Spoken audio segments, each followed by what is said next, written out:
हम इंसानों में और हमारे पूर्वजों में बहुत ज्यादा अंतर है और ये अंतर अभी नहीं आया बल्कि काफी सालों से होता आ रहा है। जहां हमने कई ऐसी चीजें खोई हैं जो कि हमारे पूर्वजों में थी, उसी जगह पर हम में कुछ ऐसी नई चीजें भी आई हैं जो कि पहले इंसानों में नहीं हुआ करती थी। इवोल्यूशन की वजह से हमारे शरीर में कुछ ऐसे नए अंग आ गए हैं जो कि पहले कभी किसी ने नहीं देखे थे, और इसी प्रकार कुछ ऐसे अंग जो हमेशा से इंसानों में हुआ करते थे वो अब गायब हो चुके हैं। ये हैं आपके शरीर के 10 ऐसे अंग जो कि इस चीज का दावा करते हैं कि इंसान इवॉल्व हो चुका है। Number 10, tail bone. पहले जमानों में इंसानों की भी पूंछ हुआ करती थी, उनको चलने में और बैलेंस करने में मदद मिलती थी। हालांकि जैसे जैसे समय बीतता गया हमें अब पूंछ की जरूरत नहीं थी, तो बहुत सालों के एवोल्यूशन के बाद हमारी पूंछ गायब हो गई, और इसका सबूत है हमारे शरीर में मौजूद कॉसेक्स, जिसको कि टेल बोन भी कहा जाता है। ये हड्डी हमारी रीढ़ की हड्डी के अंत में पाई जाती है। कभी न कभी हर मैमल की पूंछ जरूर हुआ करती थी, लेकिन इतने सालों में उनके शरीर में बदलाव आने की वजह से कईयों में अब पूंछ नहीं पाई जाती है। इंसानों में भी गेस्टेशन के चौथे हफ्ते के आसपास पूंछ हुआ करती थी। हमारे आईब्रोज बिल्कुल वर्टिब्रेट्स की तरह ही होते हैं और इनमें भी टेल बोन दिखाई देती है। हालांकि एप्स की तरह हमारे शरीर में भी टेल सेल्स मर जाते हैं। हाँ, पर कभी कभार ऐसा भी होता है कि किसी म्यूटेशन की वजह से हमारी टेल बोन थोड़ी सी बच जाती है और पूंछ का आकार ले लेती है। इसको सही करने के लिए फिर हमें सर्जरी करवानी पड़ती है। फिर क्या ये टेल बोन सच में बिल्कुल फालतू थी? कई लोगों का मानना है कि असलियत में ये बहुत ज्यादा काम की हुआ करती थी। हालांकि ये एक ऐसे अंगों की तरह है जिसका हमारे शरीर में कोई जरूरी काम नहीं है, पर फिर भी ये हमारे शरीर में जहां पर मौजूद होती है उधर एक अटैचमेंट साइट का काम करती है, और ये मसल्स और मांसपेशियों को जोड़ कर रखती है। इसी के साथ ही ये हमारे बैठने में भी मदद करती है। तो हम कह सकते हैं कि ये हमारे एवोल्यूशन का सबूत है, और भले ही अब इसका काम ज्यादा ना हो, फिर भी ये किसी न किसी तरह से आज भी हमारे काम आ ही जाती है। Number 9, palmar grasp reflex. ये रिफ्लेक्स इस बात का सबूत है कि इंसानों में एवोल्यूशन सिर्फ अंगों में ही नहीं हुआ है बल्कि उनके स्वभाव में भी हुआ है, जो कि हमारे पूर्वजों से अब काफी ज्यादा अलग है। इसी तरह के एक स्वभाव का नाम है पामर ग्रैस्प रिफ्लेक्स। क्या आपने किसी नए पैदा हुए बच्चे को कोई चीज पकड़ते हुए देखा है, जैसे ही एक उंगली या फिर कोई और चीज? इसी को पामर ग्रैस्प रिफ्लेक्स कहते हैं। नए पैदा हुए बच्चे अक्सर सोते हुए भी किसी न किसी चीज को कसकर पकड़ लेते हैं, और ऐसा करने पर उनका ये वाला रिफ्लेक्स एक्टिव हो जाता है, और वो इन चीजों को सिर्फ अपने हाथों से नहीं बल्कि अपने पैरों से भी पकड़ते हुए पाए जाते हैं। तो आखिर ये ऐसा करते क्यों हैं? कईयों का मानना है कि हमारे अंदर ये सब अब खत्म हो चुका है। ये स्वभाव हमारे पूर्वजों के उन शिशुओं से आया है जो कि अपनी माओं को हमेशा कसकर पकड़े रखते थे। जैसे जैसे बच्चा बड़ा होता है वैसे वैसे उसके अंदर ये वाला व्यवहार खत्म हो जाता है। तो अगर इस चीज को साफ शब्दों में कहा जाए तो ये एक ऐसा स्वभाव है जो कि किसी बच्चे को गिरने से बचाता है। पर इसका मतलब ये नहीं है कि आप अब उस बच्चे के हाथ में एक डंडा देकर उसको हाथ से लटकाने की कोशिश करें। अगर आप ऐसा कुछ करेंगे तो आप कुछ ज्यादा ही बेवकूफ हैं। नंबर 8, तीसरी आईलिड होना। क्या आपने कभी मैन इन ब्लैक मूवी देखी है, जहां पर विल स्मिथ एक ऐसे आदमी का पीछा करता है जिसके पास एक तीसरी आईलिड होती है और वो उस आईलिड को हॉरिजॉन्टली झपकता है? ये सुनकर आप भी चौंके होंगे ना। ये सुनकर तो शायद आप पागल ही हो जाएं कि एक जमाने में इंसानों के पास भी तीसरी आईलिड हुआ करती थी। हाँ, मैंने बिल्कुल सही कहा। हमारे पास एक निक्टेटिंग मेम्ब्रेन हुआ करता था जो कि अब सिर्फ हमारी आंख के अंदर होने पर गुलाबी फोल्ड की तरह ही रह गया है। दूसरे जानवर जैसे कि मछलियां, रेप्टाइल्स और पक्षियों के पास अभी भी ये मेम्ब्रेन होता है। इसका असली काम होता है आपको किसी भी गंध से बचाना।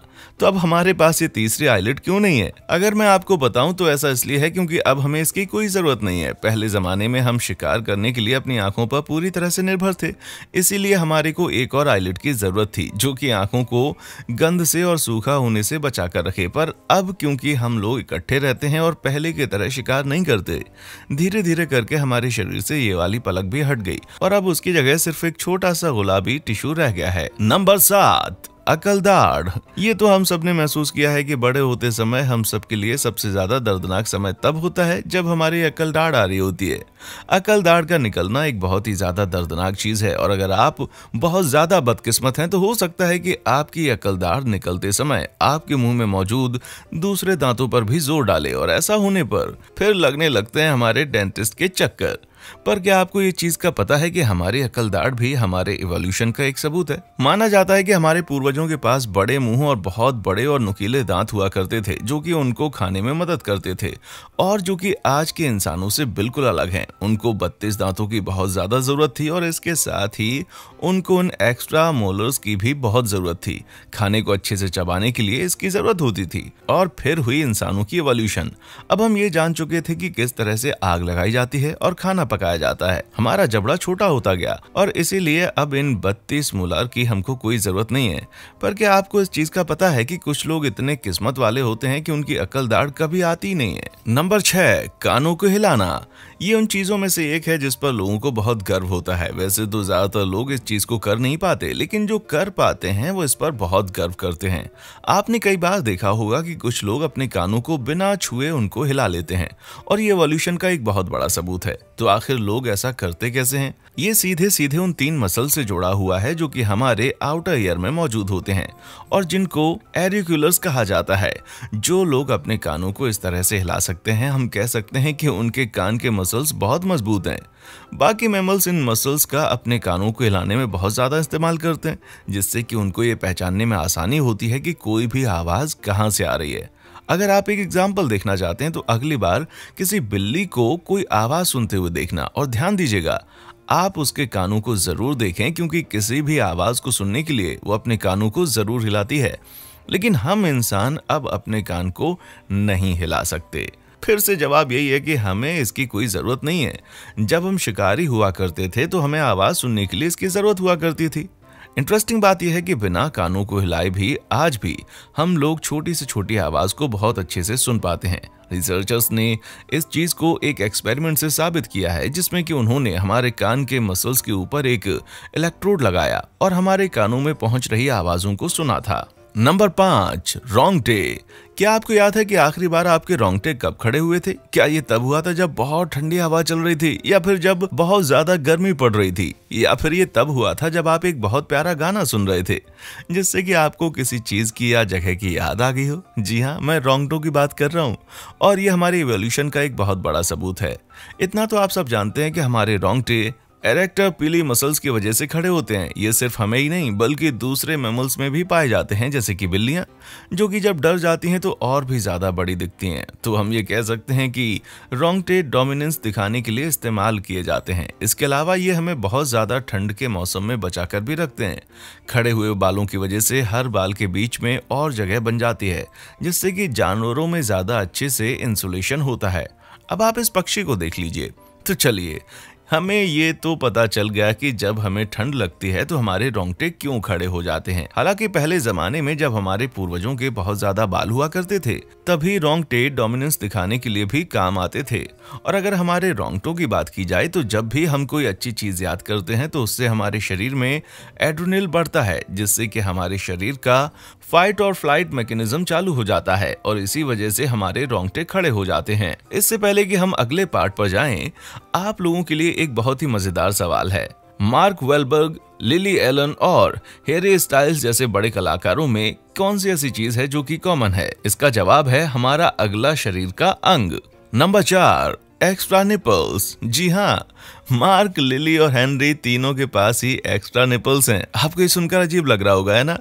जबकि असल में ऐसा नहीं होना चाहिए, क्योंकि ये चीज सिद्ध कर दी गई है कि दुनिया के 5% लोगों के पास 2 से ज्यादा निपल्स हैं। आप कह सकते हैं कि ये हमारे एम्ब्रियोनिक स्टेज में होता है, और वो भी तब जब माँ के पेट में बच्चे के साथ कोई दुविधा हो जाती है। पर ये जरूरी नहीं है कि इससे किसी इंसान को कोई तकलीफ हो। कई लोगों के पास 3 निपल्स होती हैं और कई लोगों के पास 4। यहाँ तक कि एक इंसान ऐसा भी था जिसके पास कुल 7 निपल्स थे। पर आखिर ये एवोल्यूशन का एक सबूत कैसे हुआ? दूसरे मैमल्स जैसे कि कुत्तों के पास बहुत सारी निपल्स होती हैं और ये तो उन्हें एक बारी में 1 से ज्यादा बच्चे पैदा करने में मदद करता है।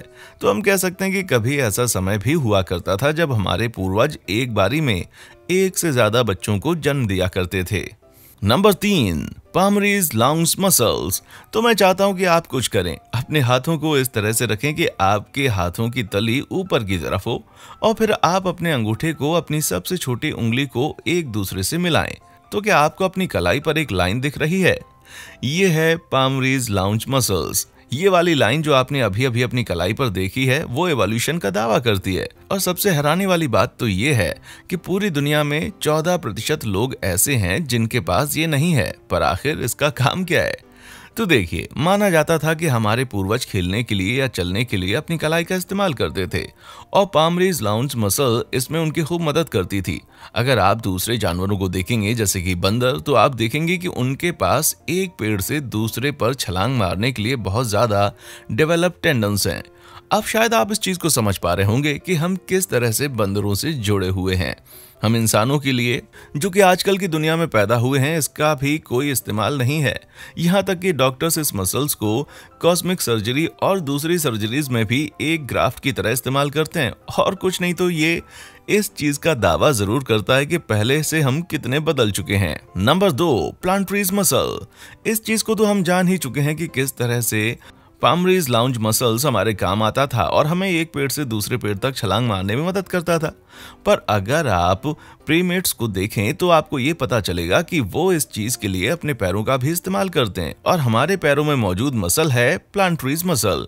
लेकिन पामरीज लाउंज की तरह आप इसको आसानी से देख नहीं पाएंगे। इसको देखने के लिए आपको बहुत ज्यादा ध्यान लगाना पड़ेगा और मसल्स को चेक करके ही पता चल सकता है कि ये किस तरह की होती है। माना जाता है कि ये पैरों को हिलाने में ज्यादा सहायक नहीं थी, इसीलिए अब इसका हमारे शरीर में कोई भी काम नहीं है। तो आखिर हमारे पूर्वजों में इसका क्या काम था?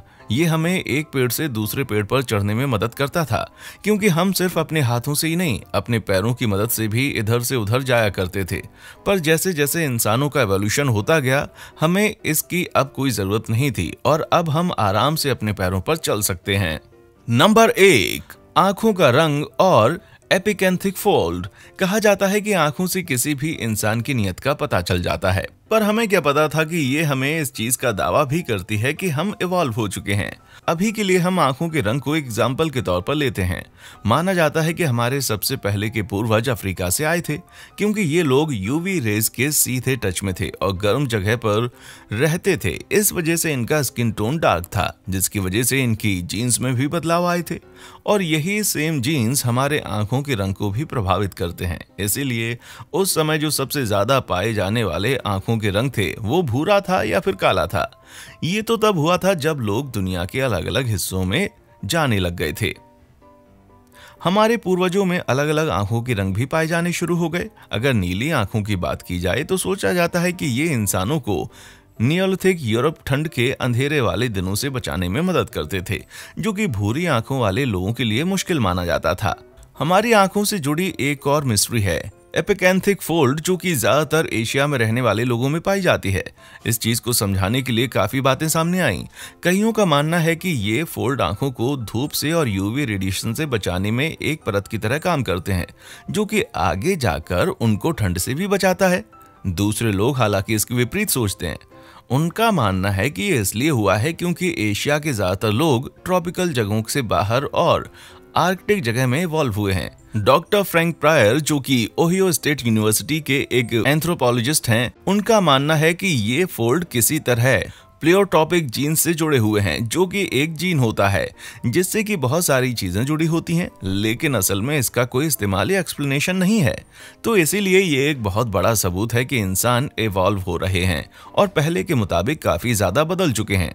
और हम इस चीज को मिस्ट्री बस यूं ही नहीं कहते। मेरे ऊपर बताए हुए अंगों में से कौन से अंग ने आपको सबसे ज्यादा चौंकाया? इसके अलावा क्या आप कुछ ऐसे गायब हो चुके अंगों को जानते हैं जिनको मैं शायद बताना भूल गया हूँ? मुझे नीचे कमेंट सेक्शन में आकर जरूर बताएं। देखने के लिए शुक्रिया।